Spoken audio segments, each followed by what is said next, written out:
Hello po, samahan niyo ako sa Panagbenga Festival doon sa Baguio.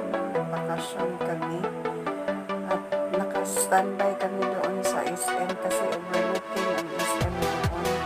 At yung pared na sa baba po. Ang daming dot doon nagawa ng bulaklak po. Nakaka-amaze po kasi fresh talaga yung flowers na ginamit nila. Ang daming artista doon. May mga giant na ano po, at ang daming nakikilaw po, nakipagsiksikan na po kami doon kasi ang saya po namin. Salamat po sa panonood.